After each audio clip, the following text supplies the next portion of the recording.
मला काय माहिती नाही. पालकमंत्र्यांनी बोललेले आहेत. पालकमंत्र्याला हा प्रश्न विचारायला पाहिजे. फक्त कार्यकर्त्यांची भावना आहे. तुम्हाला नेते लोकांच्या निवडणुका झालेल्या आहेत. आत्ता आमच्या निवडणुकीला तुम्ही आमच्याबरोबर भागीदार का आणून देता? मी रडका माणूस नाही, लढणारा माणूस आहे. प्रदेशाध्यक्षांनी सांगितलं की त्यांना कोणतंही तिकीट द्यायचं नाही. साहेबांनी त्यांच्याकडनं शब्द घेतला आहे. आणि मी म्हटलं मग तिकीट द्यायचं नसेल तर मग आज प्रवेश कशाला करता? पण मला असं वाटतं की थोडंसं जो फीडबॅक असतो तो चुकीचा जात असेल असा एक तर्क आहे माझा. असं वाटतं की याच्या अगोदरची निवडणूक विजय मालक आणि दिलीप माने, म्हणजे खरंच दिलीप मानेचं कौतुक आहे, ते पटवण्यात हुशार आहेत असं माझं मत आहे. कारण मागच्या वेळेस दिलीप माने मालकाला पटवलं आणि यावेळेस आमच्या सचिन कल्याण शेट्टीला पटवलं. या बातमीचे प्रायोजक लॉर्ड्स फ्लाय अँड लॅमिनेट्स, नवीन WIT कॉलेज समोर, सोलापूर. मला काय माहिती नाही. पालकमंत्र्यांनी बोललेले आहेत. पालकमंत्र्याला हा प्रश्न विचारायला पाहिजे. मला असं वाटतं की काल माननीय मुख्यमंत्री महोदयांची चर्चा झाली आणि मी माझ्या दक्षिण मतदारसंघातल्या काही शहरातल्या लोकांच्या भावना ह्या लोकांनी कार्यकर्त्याकडे सादर केल्या. आणि मध्यंतरीच्या काळामध्ये कार्यकर्ते माझ्याकडे आले किंवा नागरिक म्हणत आहेत की काय काँग्रेसी लोक येत आहेत, प्रवेश देत आहेत, देऊ नये असं नागरिकांचं मत आहे. कार्यकर्ता हा नागरिकांचा आणि लोकप्रतिनिधींचा समन्वयक असतो. आणि त्या कार्यकर्त्याने आल्यावर माझ्या कार्यालयामध्ये थोडासा हट्ट करून बसले की बाबा त्यांचा प्रवेश घ्यायचा नाही. मी म्हटलं माझ्या हातात नसतंय, ते प्रदेश ठरवत असतंय. आपल्याला विचारलं तर तुमच्या भावना कळवतो मी. आणि मग त्यांनी माझं कार्यालय सोडून आपलं जिल्हा कार्यालयात त्यांच्या भावना व्यक्त केल्या. आणि त्या भावना मी माझ्या स्वतःवर माझ्या मतदारसंघाच्या कार्यकर्त्यांनी त्या भावना व्यक्त केल्यात आणि त्या भावना मी माझ्या पद्धतीनं माझ्या स्वतःवर घेतल्या. मी प्रदेशाला या सगळ्या गोष्टी सांगितल्या.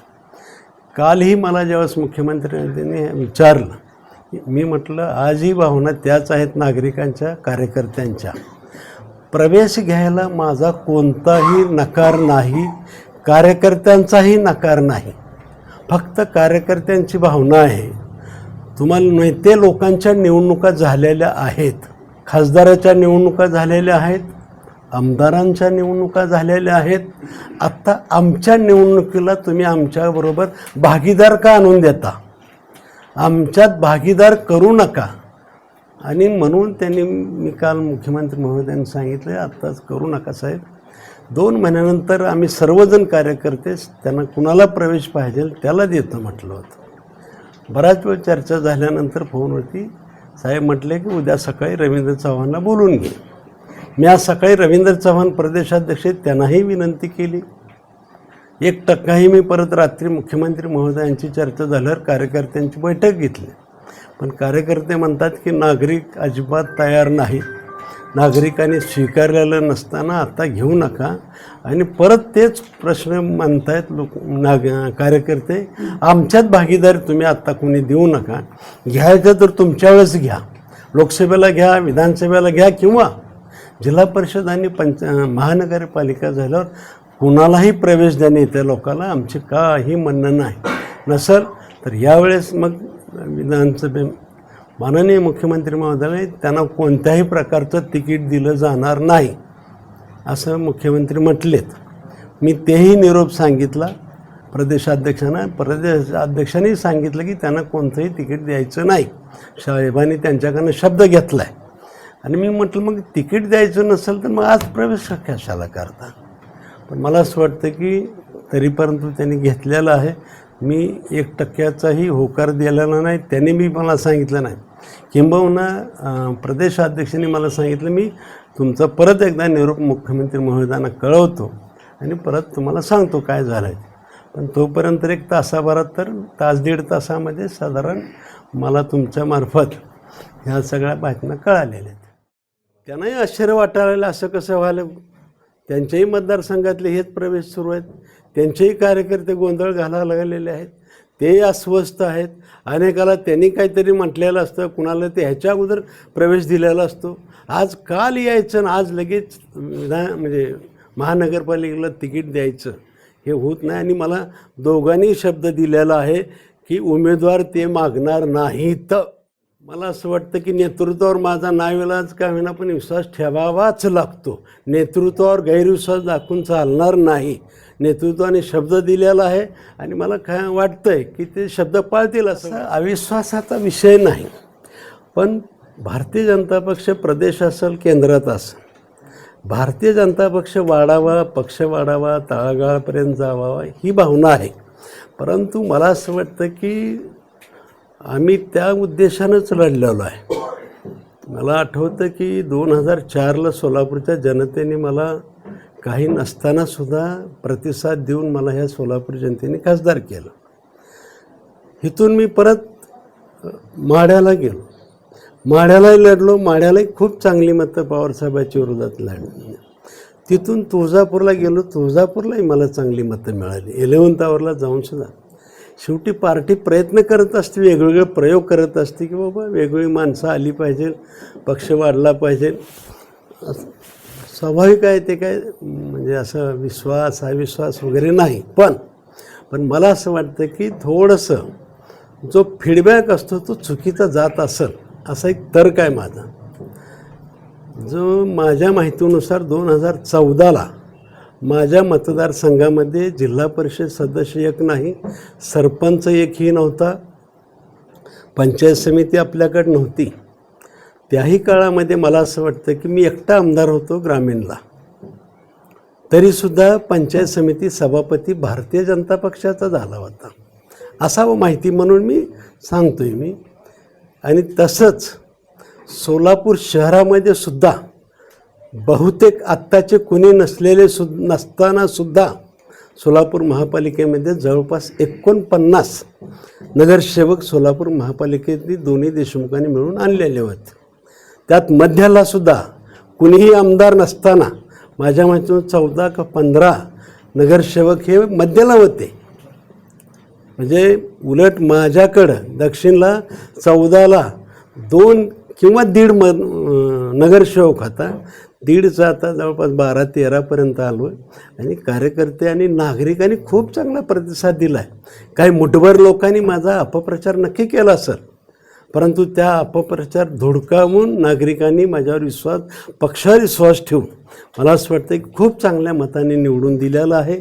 आमच्यावरती विश्वास दाखवलेला आहे. त्याच्यामुळे मला असं वाटत नाही की अविश्वास आहे. पण माननीय पक्ष संघटना, पक्षाचे नेते एखाद्याला उमेदवारी देत असतात आणि ते उमेदवारी दिल्यावर पक्षाचं काम संपतं, प्रचार वगैरे करत असतं. मग त्या उमेदवाराचं प्रचार करणं आमच्या सर्व कार्यकर्त्याचं काम असतं. ते नागरिकापर्यंत पोहोचवणं, कार्यकर्त्यापर्यंत पोहोचवणं. तर मला असं वाटतं की पक्षानं प्रवेशाचं काम केलेलं आहे. आता त्यांचा निरोप आम्ही आमच्या कार्यकर्त्याला परिवर्तन करण्यासाठी प्रयत्न करणार. त्यांचा निरोप नागरिकापर्यंत पाठवण्याचा प्रयत्न करणार. 288च्या ठिकाणी तिकीट उमेदवारी दिलेली असते म्हणून काय सगळेच उमेदवार निवडून येतात असं नाही. मला असं वाटतं हा तर्क आहे. आता बघू, कार्यकर्ते स्वीकारतात, नागरिक स्वीकारला की चांगलीच गोष्ट आहे. असं वाटतं की याच्या अगोदरची निवडणूक विजय मालक आणि दिलीप माने, म्हणजे खरंच दिलीप मानेचं कौतुक आहे, ते पटवण्यात हुशार आहेत असं माझं मत आहे. कारण मागच्या वेळेस दिलीप माने मालकाला पटवलं आणि यावेळेस आमच्या सचिन कल्याण शेट्टीला पटवलं. मी दोन्ही वेळेस भारतीय जनता पक्ष म्हणून लढलो आहे. भारतीय जनता पक्षाचे कार्यकर्ते दोन्ही वेळेस होते माझ्याबरोबर. पण दुर्भाग्य आहे की नेतृत्वाच्या लक्षात आलं नसेल, नेतृत्वाला सांगितलं असेल आपल्याकडे सोसायट्या नाही त्या, आपल्याकडे ग्रामपंचायत काय, म्हणजे असं रडकं सांगितलं असेल. मी रडका माणूस नाही, लढणारा माणूस आहे. आणि त्यावेळेस म्हणले की आपल्याला एकसुद्धा सीट नाही, सोसायटीत आपल्याला मतदान नाही, एक सोसायटी नाही. मी अभिमानानं सांगतो, बाजार समिती नैतिकदृष्ट्या मीच जिंकलेलो आहे. जिथं एक सोसायटी नाही तिथं 450-500 मतदान सोसायटीचं झालं आहे. आणि जिथं मला एकही ग्रामपंचायत, कमी ग्रामपंचायती होत्या, तरी परंतु 3 उमेदवार माझे निवडून आलेत. आम्ही एवढ्या मोठा सत्ताधारी पक्ष आणि आम्ही पक्षाचे म्हणून आमचा एक माणूस निवडून आला. किती? एक माणूस निवडून आला. हे अभिमान, ही खोटी माहिती वर जाते. आता दावा आहे, आम्ही स्वतंत्र लढलो असतो ना, 100% भारतीय जनता पक्षाचे कार्यकर्ते निवडून आले असते. आमच्या कार्यकर्त्यावरती ठराविक जणांनी अन्याय केला असं माझं मत. प्रत्येक प्रभागामध्ये सर्व कार्यकर्त्यांना बोलून सांगितलं, कारण यावेळेस आमच्याकडं उमेदवारी मागणी खूप मोठ्या प्रमाणात आहे. आणि म्हणून मी सर्वांना विनंती केली की बाबा उमेदवारी मागितली, कार्यकर्ता महत्त्वाकांक्षा असला पाहिजे, उमेदवारी मागितली पाहिजे, त्याच्याबद्दल स्वागतच आहे. परंतु उमेदवार केवळ प्रभागात 4 किंवा 3, म्हणजे काही ठिकाणी 3 आहेत, 4च उमेदवार आपल्याला देता येतात, बाकीच्याला उमेदवारी मिळत नसते. तर मला असं वाटतं की त्यावेळेस आपण सगळ्यांनी एक हो, म्हणजे लढलं पाहिजे, भारतीय जनता पक्ष म्हणून आपण काम केलं पाहिजे, आपण कार्यकर्ता म्हणून सगळ्यांनी झटलं पाहिजे. आणि म्हणून मी सर्वांची समजूत काढण्याचा त्यावेळेस प्रयत्न केलेला आहे. मग आमचे बूथ प्रमुख असतील, शक्ती केंद्र प्रमुख, पदाधिकारी, काय उमेदवारसुद्धा इच्छुक होते, ते सुद्धा त्या बैठकीला होते बऱ्यापैकी.